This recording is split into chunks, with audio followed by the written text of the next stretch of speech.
Hop, on est parti pour le point actu hardware de ce mercredi 24 février. Aujourd'hui, au sommaire, on aura un bon plan Ubisoft avec un jeu pas gratuit mais disponible temporairement de manière gratuite. Donc, vous pourrez y jouer pendant un week-end et ensuite il redeviendra payant. Vous pourrez bien sûr continuer votre progression si vous l'achetez. On aura ensuite une news qui me régale, un panorama de Mars capturé par le rover Perseverance. Vous savez à quel point j'aime les trucs de l'espace. Donc clairement là, un petit panorama 360 degrés de Mars. On apprécie le geste. On continuera avec une partie sur le Bitcoin et notamment Bill Gates qui a beaucoup parlé, longuement parlé sur le Bitcoin. Visiblement, il n'est pas trop pour. Et on va décrypter un peu ce qu'il dit. À noter que Bill Gates n'a pas besoin de se faire d'argent, donc c'est un peu... il a quand même déjà une position un peu spéciale, mais c'est quand même, son point de vue est quand même intéressant. C'est un géant de la tech et un homme plutôt intelligent, hein, faut pas se mentir. Yokit Cash, on continuera avec des problèmes à Taïwan qui ne vont pas améliorer les problèmes de production.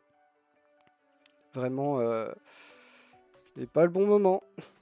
On va détailler un peu ça, mais ça fait peur. Une news avec beaucoup d'argent, HP qui rachète HyperX. Je sais pas si vous connaissez, non, vous connaissez HP, HyperX peut-être moins. Ça, c'est la voie qui a suivi qui a choisi de suivre HP ces derniers temps, se mettre un peu vers le gaming et du coup bah ils récupèrent des morceaux de trucs qui existent pour étoffer leur savoir-faire et leurs possibilités. On continuera avec la partie vraiment hardware avec un boîtier fractal, un boîtier plutôt compact, à un prix d'un boîtier fractal, hein, ce sera pas abordable, mais d'un point de vue qualité et compatibilité, on sera sur du bon, forcément. On aura ensuite les processeurs Intel de la 11e génération et on a enfin les dates officielles d'annonce et de sortie. Et donc aussi la date où on aura tous les vrais tests faits par des gens qui n'ont pas d'intérêt à faire ces tests et pas d'intérêt à ce que cette génération soit mieux ou moins bien que quelque génération que ça soit. Donc on aura enfin la vérité sur cette 11e génération qui nous aura fait beaucoup parler. Et on finira avec les cartes graphiques. Petit bench de 3060 qui ne régale pas vraiment. Vous allez voir, encore une fois, c'est un score sur un outil de benchmark et pas vraiment une image réelle de ce qu'elle peut produire en jeu. Mais on est un peu déçu des scores. On aura ensuite des prix pas chez nous heureusement, mais au Royaume-Uni, des prix de 3060 qu'on ne veut pas avoir chez nous. Non, non, non, non. Euh, vraiment, s'il vous plaît. Non. Même si ça risque d'être malheureusement le cas, on verra. On finira avec une petite news où des gens se sont posé la question, est-ce qu'utiliser une carte graphique pour miner de la crypto-monnaie l'use-t-elle vraiment et change-t-elle? Est-ce que cette utilisation prolongée peut avoir une incidence sur les performances que peut délivrer la carte?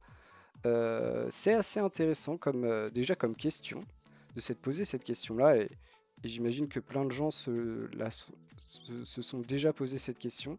Mais là, ils ont fait des tests et on apprend des trucs, c'est intéressant. On finira avec la petite news insolite comme souvent. Euh, je vous la garde pour la fin, vous verrez. C'est la régalade assurée, pas du tout. On commence avec le bon plan, la première news Ubisoft qui nous permet de jouer gratuitement à Anno 1800 du 25 février au 1er mars. Alors, qu'est-ce que ça veut dire? Ça veut dire que durant cette période, vous pouvez télécharger et jouer gratuitement au jeu de base, parce qu'il existe des extensions pour ce jeu. Et voilà.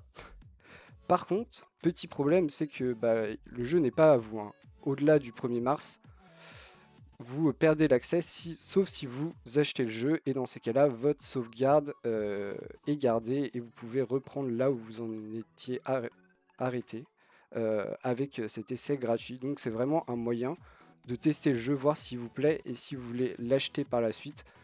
Parce qu'avec une si petite période, difficile de vraiment faire le tour d'un jeu comme Anno, des jeux qui en général nécessitent des longues, des longues heures de gameplay, et c'est souvent intéressant, mais il faut consacrer du temps pour jouer à ce genre de jeu. Donc c'est un bon moyen de tester, et en vrai c'est pourquoi pas, même si on peut peut-être se dire que Anno c'est pas un jeu si récent que ça, et que c'est plus pour faire la promo des DLC qui vont avec, parce que du coup le jeu plus ses DLC est quand même plutôt cher. Salut Crowfish. Donc voilà, vous pouvez essayer, c'est gratuit, vous pouvez tester et voir si vous voulez l'acheter. D'ailleurs je me demande s'il n'est pas en promo en ce moment sur la plateforme Ubisoft, je pense que si. Donc voilà, c'est de l'auto-pub, mais c'est toujours un moyen de tester gratuitement des jeux qui sont quand même assez travaillés et qui coûtent en plus cher à l'achat. On continue avec une news qui me régale moi infiniment, forcément, des images de Mars prises par le rover Perseverance qui maintenant est bien arrivé et bien installé. Incroyable, hein, quand même, un panorama à 360 degrés du rover. Alors là, on voit ici quelques images qui ont déjà été prises. Ici, on est sur le cratère où il s'est posé. On voit ici le rover, quand même assez fou de se dire que là, ce qu'on voit, c'est Mars. Qu'est-ce qu'on a comme autre image? Ça, c'est l'image de son largage, de son atterrissage, en fait. Et j'imagine qu'au-dessus, ça doit être son parachute encore, à ce stade-là. Vous avez peut-être entendu le son de Mars en vrai. J'avoue que j'ai écouté le son de Mars. C'est pas... c'est sympa de se dire que ça vient de Mars. Je vous envoie le lien directement. C'est sympa de se dire que ça vient de Mars, mais voilà, on entend du vent, hein. En vrai, c'est juste ça. Et je vais vous montrer les images du panorama. En vrai, c'est assez incroyable. Alors, je vais mettre ça en plein écran tout de même, qu'on respecte. En 4K, si ça veut bien marcher. Oula, du coup, en 4K, non. Du coup, pas en 4K.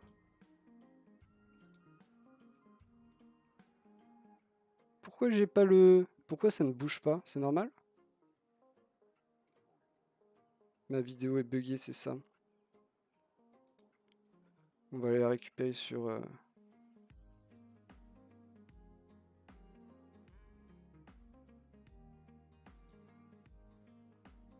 Ah mais non, c'est parce que... Ok, ok, ok. Mais moi, je l'ai vu défiler. Ok, autant pour moi, autant pour moi. Tout est ma faute. C'est juste que c'est à moi de faire défiler le truc. Ok. C'est encore mieux en fait. C'est largement mieux de me laisser la main. Est-ce qu'on peut voir le soleil? Genre il doit être là le soleil, vous imaginez? C'est assez ouf, hein. C'est assez ouf de se dire que là c'est Mars, hein. Oula. Non, je veux recommencer.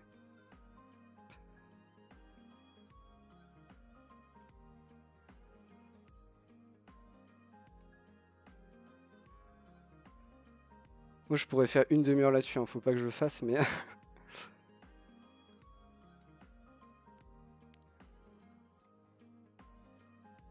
C'est fou.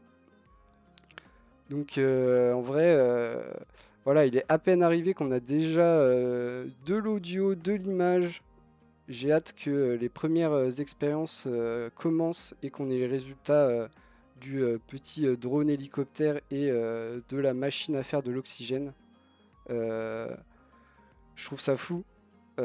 En plus, là, c'est vraiment le tout début de l'aventure pour lui, parce qu'il est vraiment tout juste arrivé. Il a encore plein de choses à faire, plein d'échantillons à récupérer et plein d'analyses et de photos et tout, de trucs à capter. Et on va apprendre des trucs. Sûrement plein de trucs auxquels on s'attend pas forcément. Et j'espère aussi des trucs auxquels on s'attend. Mais voilà, hein, c'est la recherche. On est tous dans l'attente des réponses qu'on aura au fur et à mesure qu'on y consacre des projets de recherche. Parce que si on cherche pas, on risque pas de trouver. Mais ça me régale. On continue avec le Bitcoin. Le Bitcoin, célèbre crypto-monnaie, même sûrement la plus célèbre des crypto-monnaies. Bill Gates qui a lancé des petits pics un peu partout. Voilà, visiblement, lui, il est pas trop Bitcoin. C'est pas trop son truc. Alors oui, on peut lui reprocher d'être déjà riche et du coup de ne pas avoir vraiment besoin d'être encore plus riche. C'est vrai. C'est vrai que lui, il peut se la couler douce pendant des générations, il n'y a pas de problème. Mais voilà, il met en garde tout de même les investisseurs et il dit, en gros, voilà, beaucoup de gens suivent Elon Musk, mais faites attention, vous n'êtes pas aussi riche que lui et là où lui peut perdre plusieurs millions, vous, vous pouvez pas. Donc voilà, c'est quand même assez marrant. À noter, à noter que là, il y a eu des fluctuations assez, assez massives hein, sur le Bitcoin parce qu'il y a eu 20% de pertes en 2 jours. On est passé de 58 000 $ le Bitcoin dimanche soir à 45 560 mardi soir. C'est c'est quand même des grosses variations. Même si depuis il est remonté à un peu moins de 50 000 $, j'avais mis le truc là, on est à 49 824, voilà, à l'heure actuelle, mais, mais ça change tout le temps, hein. Vous voyez, on est passé à 821, incroyable. Donc, donc en vrai variation importante. Effectivement, si vous avez peu d'argent, c'est quand même dangereux d'investir le peu de capital que vous avez dans de la crypto-monnaie qui peut être quand même fortement volatile. On n'est pas sur la sécurité de l'or, clairement. Après, ça reste un jeu avec gain ou perte, un jeu d'argent. Euh, voilà, on peut en gagner beaucoup, on peut en perdre beaucoup, il faut faire attention. Et il a raison là-dessus, en vrai, je pense comme lui. Après, lui, il pense aussi à l'aspect problématique du Bitcoin dans le sens où, en plus de ne pas être régulé par personne, il y a aussi le problème de l'anonymat qui peut engendrer des, franchement, des problèmes infinis, hein. On parle des trucs illégaux, ça peut aller du trafic au terrorisme, le blanchiment d'argent, tout ça peut passer là où on garantit l'anonymat et la non-régulation. Donc oui, il y a aussi ces histoires-là qui existent. En vrai, on peut pas fermer les yeux. Euh, Lui, il serait pas contre la monnaie numérique, il pense juste à une monnaie numérique plus intégrée localement et plus régulée, hein, j'imagine, plus en accord avec les systèmes actuels de monnaie. Donc voilà, hein, ça l'embête. C'est quand même marrant que... enfin voilà, il est quand même à la tête de Microsoft qui a créé Windows, qui est un système quand même plutôt ouvert, ce genre de truc, et visiblement, ce principe du Bitcoin ne le convainc pas, alors que ça peut avoir des côtés assez proches de ce qu'il a pu développer. Euh, En tout cas, c'est toujours intéressant. En vrai, c'est toujours intéressant. Bill Gates, c'est quand même un grand homme. Il a fait des choses incroyables et il a inventé des choses incroyables. Quelqu'un de très intelligent et de plutôt, en général, pertinent par rapport au regard qu'il a sur le monde.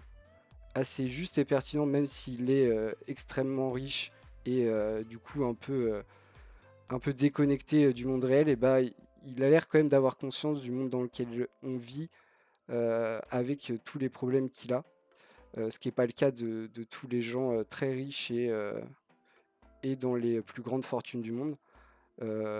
Donc c'est intéressant qu'il en parle. Après, de toute façon, il aura aucun impact dessus et il annonce un peu officiellement que Microsoft n'investira pas jamais, mais pas tout de suite en tout cas dans le Bitcoin parce que lui a pas l'air d'accord et il reste, même s'il est plus directement en charge, à mon avis, il reste dans les têtes pensantes du groupe. On peut pas se passer de, euh, de sa sagesse et de son expérience. Encore une fois, un article intéressant sur des géants de la tech qui parlent de leur opinion plus que de leur travail et je trouve ça intéressant. On continue avec des mauvaises nouvelles. Une sécheresse à Taïwan. Et pourquoi c'est une mauvaise nouvelle? Bah parce que on le sait, Taïwan, berceau de la technologie, notamment pour les gamers PC. Euh, du coup, bah, vous savez que déjà ils avaient des problèmes, notamment pour faire, notamment pénurie en semi-conducteurs, notamment pour produire de la mémoire GDDR6. Euh, pour créer des puces, ce qui est fait à Taïwan, il faut de la matière première et il faut aussi beaucoup d'eau. Et oui, clairement un process pas écologique, hein, on va pas se mentir. Là-dessus, on est loin de l'écologie pour fabriquer des puces. Donc oui, beaucoup d'eau et bah, sécheresse, ça veut dire pas beaucoup d'eau, sachant que déjà, les usines, elles tournent à 110%. Vraiment, ils ont poussé les ateliers pour faire d'autres chaînes de prod, hein. Là, ils sont en train de faire le maximum qu'ils peuvent. Et on leur dit, bah, peut-être qu'ils vont avoir des ralentissements dans la production parce que bah, plus d'eau, si plus d'eau, plus de production, parce qu'il faut de l'eau. Et du coup tout le monde s'est mis à trembler. Toute la Terre qui regarde la technologie s'est mis à trembler et s'est dit, s'il y a encore moins de production, va y avoir des gros problèmes. Déjà qu'il y a des gros problèmes dans certains secteurs. On pointe du doigt directement les cartes graphiques, directement. Euh, on va avoir d'autres secteurs, notamment des secteurs qui peuvent râler très fort et très vite. Par exemple, le secteur automobile, qui est souvent très défendu par les États. Euh, Ça peut vite râler, donc ils sont en train d'essayer de rassurer la planète entière, la planète vraiment qui attend ses puces, en leur disant non mais vous savez on est déjà en train de gérer le problème, on envoie des camions citernes remplis d'eau aux usines pour pallier au problème, mais est-ce que ça va tenir? Bah, ça va dépendre de la pluie en fait. C'est aussi bête que ça, hein, c'est juste qu'il pleut pas. Et du coup, c'est quand même dans un monde où la technologie règne, se dire qu'on est bloqué par la pluie, c'est peut-être problématique aussi. Peut-être que revoir les process avec une consommation inférieure d'eau pourrait être envisagé, hein, parce qu'on va peut-être pas à chaque fois attendre qu'il pleuve pour fabriquer des puces. Euh, et consommer toujours plus d'eau, c'est pas non plus une bonne solution, hein, clairement. Donc voilà, je profite de cette news triste pour dire que l'écologie, ça fait partie de notre monde et que faut pas l'oublier. Et, Et on voit peut-être que aussi la pénurie d'eau, la sécheresse, le manque de pluie est aussi lié à l'écologie. Tout ça n'est peut-être qu'un seul problème. Donc il faut réfléchir plus loin que juste envoyer des camions citernes. Ce serait bien.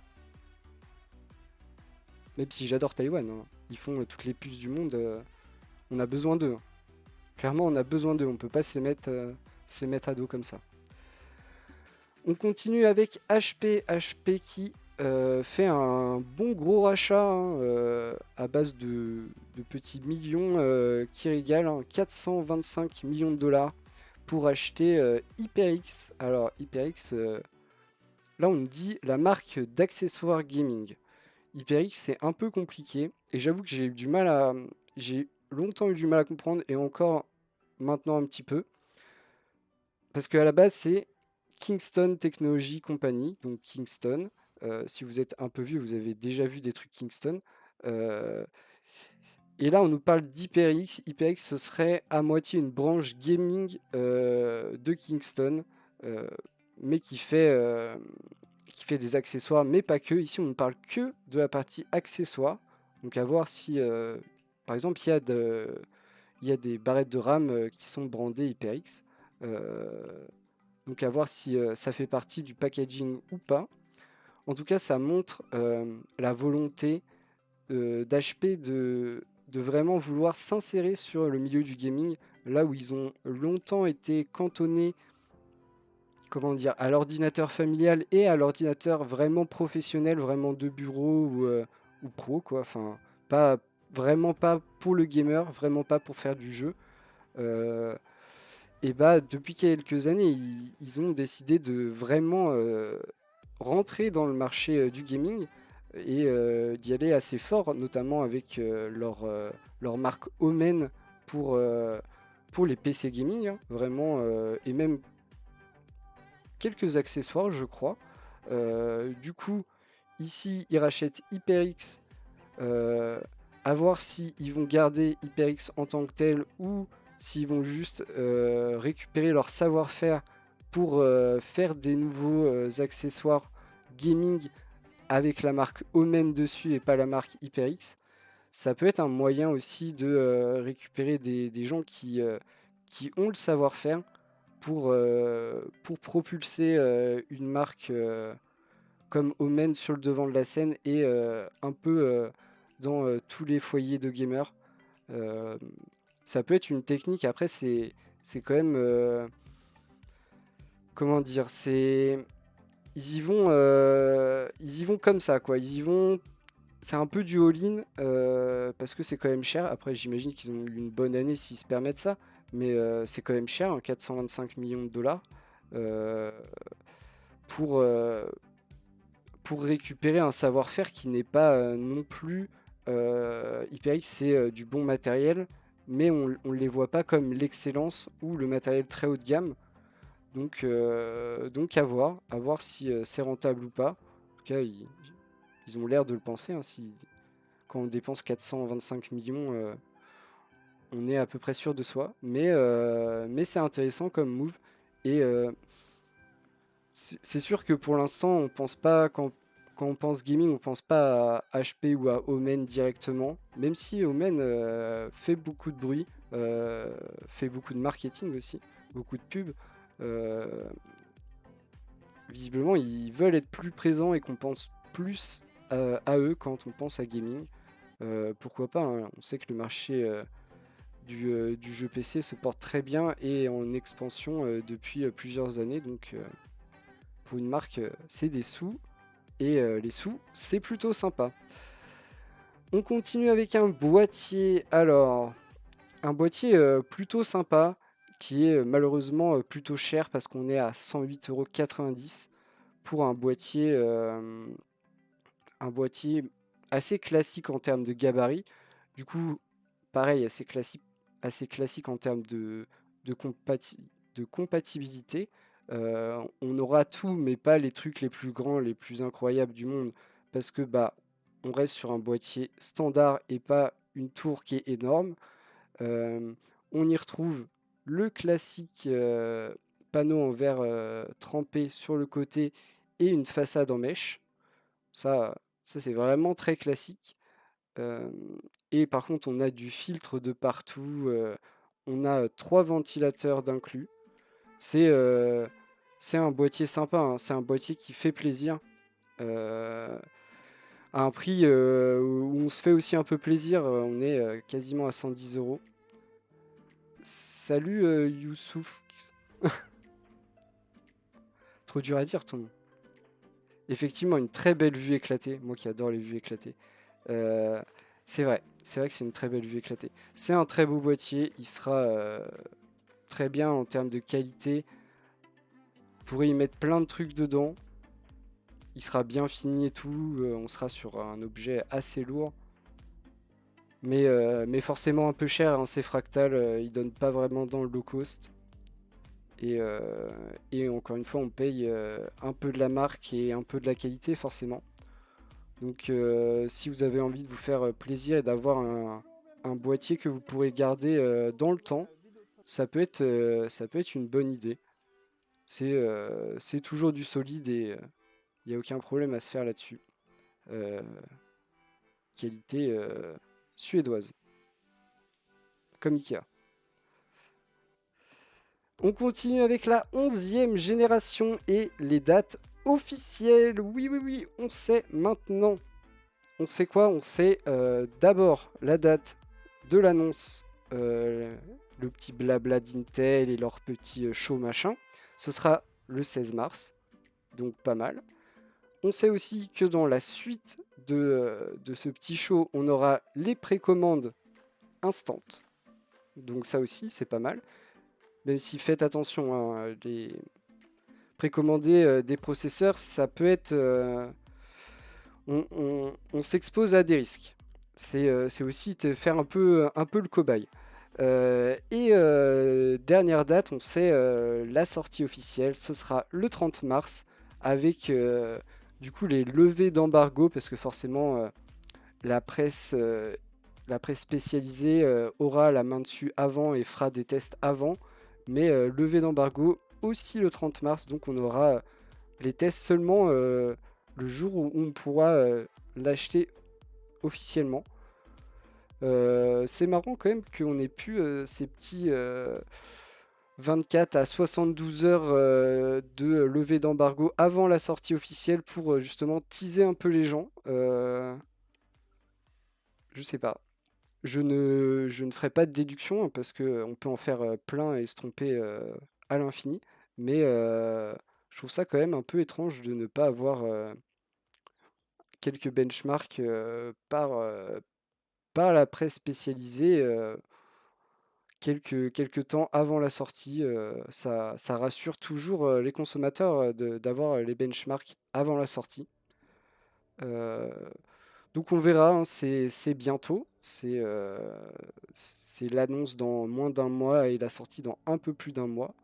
Euh, Honnêtement, bah moi je vais pas en acheter de toute façon, mais au début j'étais pas très hypé par cette génération.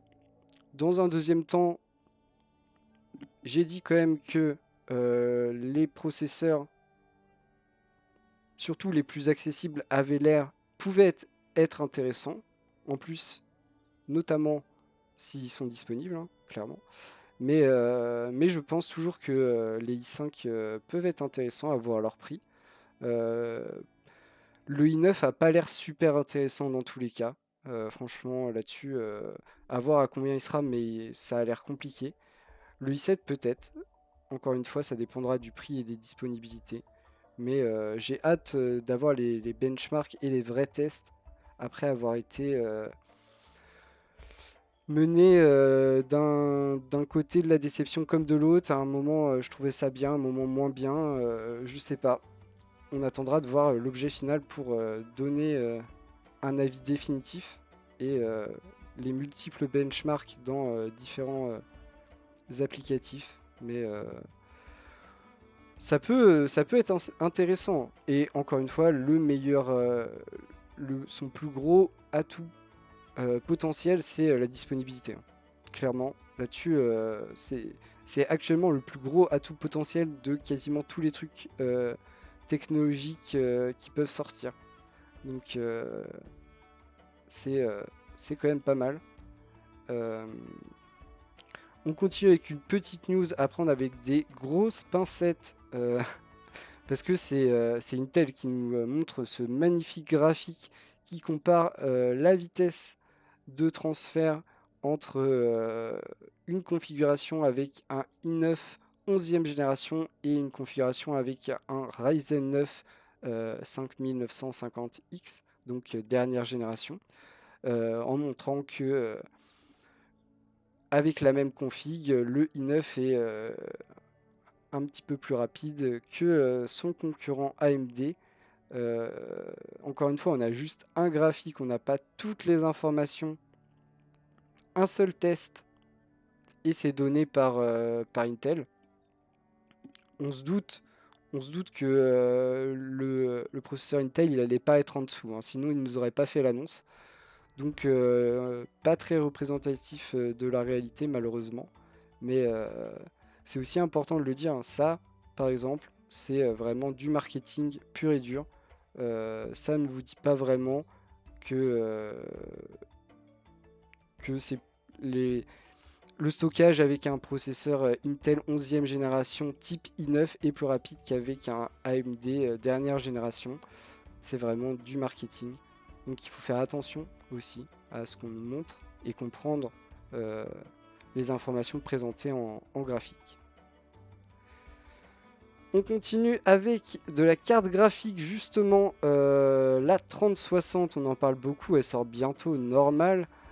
On parle ici du modèle qui aura 12 Go de mémoire dédiée, hein, celui qui va sortir dans 2 jours. Et des mauvais résultats. Des mauvais résultats au benchmark. Vraiment, c'est pas fou. Donc, vous voyez la 3060 qui est ici, avant-dernier. Donc, 11% mieux qu'une 2060. Mais en vrai, équivalente à une 2060 Super. ce qui dégoûte un peu. On va pas se mentir. Ce genre de résultat dégoûte un peu. Encore une fois, c'est un outil de benchmark et c'est pas représentatif de ce que ça rendra en jeu. Mais ça nous donne une idée sur un truc précis par rapport à d'autres. Et on voit que ça s'en sort pas si bien que ça. Clairement, on est 20% moins performant qu'une 2070 Super. Donc déjà qui risque d'être peu disponible, en plus à des prix probablement indécents. Si en plus elles sont pas vraiment plus performantes qu'une 2060 Super, par exemple, c'est non. C'est non. On va pas être content. Mais ce n'est pas la réalité. On ne sait pas exactement ce qu'elles vont donner en jeu. Et on attendra pour ça les benchmarks avec ces 30-60 une fois qu'elles sont sorties et qu'on aura beaucoup de données pour avoir des résultats totalement fiables et sur beaucoup de jeux pour savoir ce que ça donne en jeu, parce que c'est quand même des cartes qui vont être principalement pour du gaming. C'est pas il n'y a pas vraiment d'autres raisons pour acheter une 3060 que jouer à des jeux vidéo. Donc on verra ce que ça donne sur les jeux les plus récents pour voir vraiment si elles nous conviennent ou pas. Et on continue avec encore de la 3060 et je vous parlais des prix indécents, on a des prix au Royaume-Uni. Du coup des cartes qui vont de 499 à 659 euros.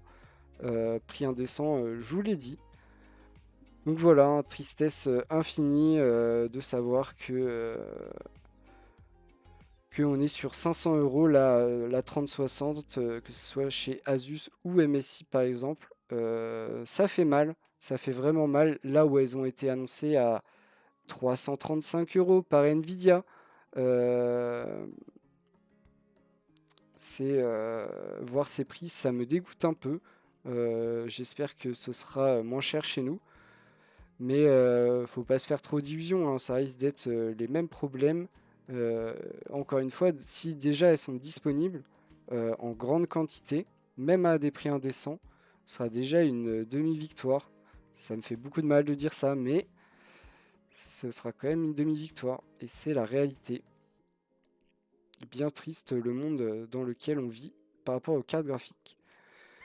Dernière news carte graphique avec une question. Quelles sont les performances d'une RTX 2080 Ti après 18 mois de mining? Donc voilà, 18 mois à miner de la crypto-monnaie. Est-ce que ça abîme votre carte graphique?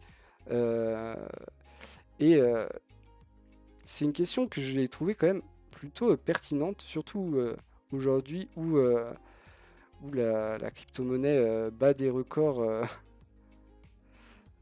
jamais vus. Et au final, c'est assez intéressant. On apprend que ça perd en moyenne 10% de ses performances, mais pas dans tous les jeux. Et par contre, je voulais revenir avec vous sur un petit truc que j'ai trouvé intéressant. Pas la pub, s'il vous plaît. Ici, vous avez du coup le test avec le même jeu. Un côté, la carte graphique 2080 Ti neuve. De l'autre côté, la carte graphique 2080 Ti utilisée pendant 18 mois pour miner de la crypto-monnaie. Et toutes les informations relatives à la config, que ce soit la consommation, le nombre d'images, les températures. Et un truc que je voulais souligner, c'est la température de la carte. Regardez, on est à peu près sur les mêmes pourcentages d'utilisation, mais en termes de température, on a une carte qui est à 20 degrés au-dessus de l'autre. Et c'est la carte qui a servi pendant 18 mois à miner de la crypto-monnaie. Une différence de 20 degrés, surtout dans ces eaux-là, c'est beaucoup. Et on voit encore une fois ici, à gauche, vous avez la carte neuve qui est à 56 degrés et à droite, la carte utilisée qui est à 75 degrés. Donc après, on voit qu'en termes de performance, on n'est pas loin et on les sent pas trop.